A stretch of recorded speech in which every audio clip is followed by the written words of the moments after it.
Perkenalkan, nama saya Hilmi Ramadan.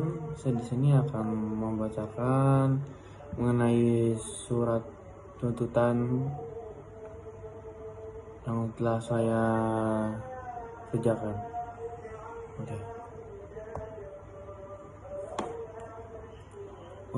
Untuk surat tuntutan dengan nomor registrasi perkara PDM strip 45 garing 2 Romawi 2024 garing PN titik BDL Kejaksaan Negeri Bandar Lampung.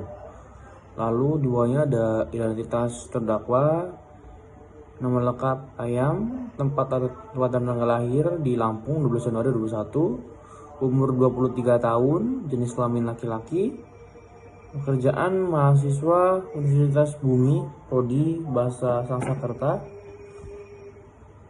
Yang keenam ada alamatnya di Jalan Melati nomor 45 Bandar Lampung.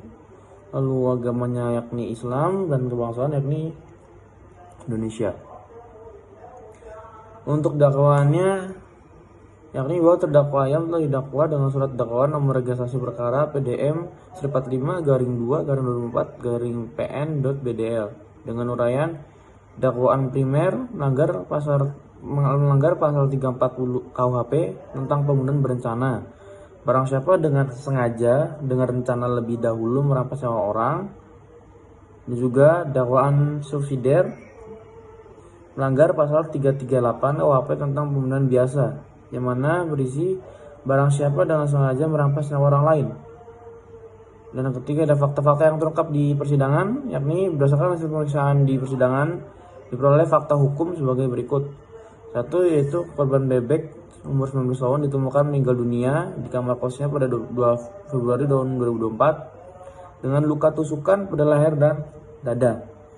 Dan yang kedua ada terdakwa Ayam yakni 23 tahun adalah orang terakhir yang bersama korban sebelum pembunuhan terjadi. Lalu yang ketiga ada terdakwa membawa pisau lipat yang telah disiapkan sebelum dijok sepeda motornya. Selanjutnya yakni terdakwa menikam korban secara berulang kali meskipun korban sempat melawan.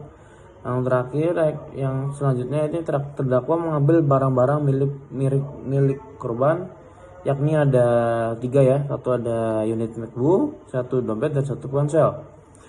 Selanjutnya ada terdakwa berusaha menghilangkan jejak dengan membungkus jasad korban menggunakan plastik, spray, pengawet dan juga pewangi. Motif terdakwa melakukan pembunuhan adalah yang pertama dari hati, yang kedua dari tuntutan, dan yang ketiga terinspirasi dari film-film kriminal.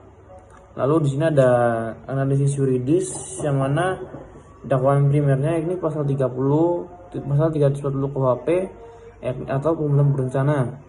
Unsur-unsurnya pasal 340 KUHP ini barang siapa terpenuhi yang dimaksud dalam Ayam sesuai dengan fakta persidangan. Yang kedua adalah unsur-unsur ini dengan sengaja terpenuhi karena mensrea atau kesengajaan terlihat dari terdakwa menyimpan pisau lipat sebelum mendatangi korban. Terdakwa mengetahui bahwa menikam leher dan dada akan menyebabkan kematian. Nah, terakhir ini terdakwa tetap melakukan tindakan tersebut berulang kali. Jadi dilakukan berulang kali. Lalu di sini ada dengan perencanaan lebih dahulu. Untuk satu saat ini terpenuhi. Unsur perencanaannya atau premeditation dibuktikan dengan terdakwa menyiapkan pisau sejak sebelum berangkat ke kos korban. Lalu terdakwa berpura-pura akan pulang dan kemudian menyerang secara tiba-tiba. Ada jeda waktu cukup untuk berpikir antara penyimpanan pisau, membawa pisau atau pelaksanaan.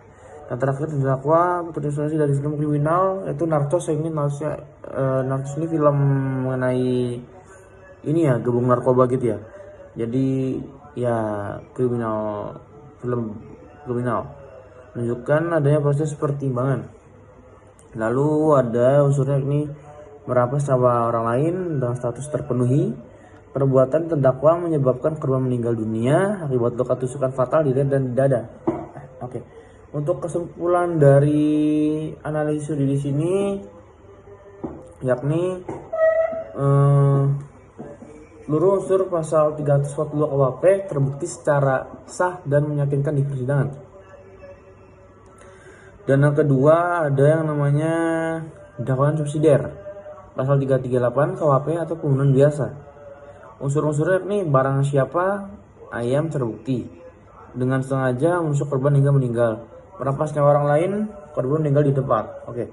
Namun karena pasal 340 KUHP telah terbukti, maka dakwaan sosial tidak perlu dipertimbangkan lebih lanjut. Jadi hanya dakwaan primer ya.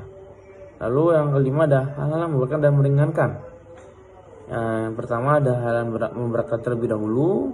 Yang satu, perbuatan terdakwa menyebabkan hilangnya nyawa orang lain, mahasiswa muda memiliki masa depan yang cerah. Kedua, terdakwa melakukan pembunuhan secara sadis, menusuk berulang kali pada bagian vital. Yang ketiga, terdakwa melakukan perencanaan sebelum melakukan kejahatan. Yang keempat, terdakwa berusaha menghilangkan jejak dengan cara membuang mayat dan menaburkan pengawet serta pewangi. Yang kelima, terdakwa mengambil barang-barang milik korban setelah membunuh. Dan yang terakhir, pembunuhan terdakwa menimbulkan trauma mendalam bagi keluarga dan masyarakat sekitar. Oke. Selanjutnya ada yang namanya hal yang mencurigakan. Oke, tadi kan yang satu kan hal yang memberatkan, ini yang hal yang meringankan.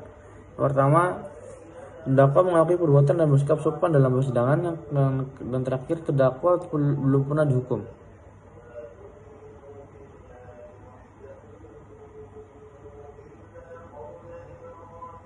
Di sini ada tuntutan. Tuntutannya ini berdasarkan orang tersebut, jaksa penuntut umum atau JPU menuntut Majelis Hakim Pengadilan Negeri Bandar Lampung untuk satu, menyatakan terdakwa ayam terbukti secara sah dan meyakinkan melakukan tindak pidana pembunuhan berencana sebagaimana diatur pada pasal 340 KUHP. Dan kedua, menjatuhkan pidana terhadap terdakwa ayam berupa pidana penjara seumur hidup, yakni sekitar 20 tahun. Yang ketiga, menetapkan barang bukti berupa 1 buah pisau lipat dirampas untuk dimusnahkan, 2 1 unit laptop MacBook dikembalikan kepada keluarga korban, yang ketiga 1 buah dompet dikembalikan kepada keluarga korban, yang keempat ada 1 unit ponsel dikembalikan kepada keluarga korban, dan yang terakhir ada plastik besar, spray, pengawet dan pewangi dirampas dan dimusnahkan. Dan yang keempat, membebankan biaya perkara kepada terdakwa. Nah, sini yakni tertutupnya yakni demikian surat tuntutan ini dibuat untuk bagaimana digunakan semestinya. Oke. Bandar Lampung 20 Mei 2024, Jaksa Penuntut Umum Kejaksaan Negeri Bandar Lampung. Terima kasih.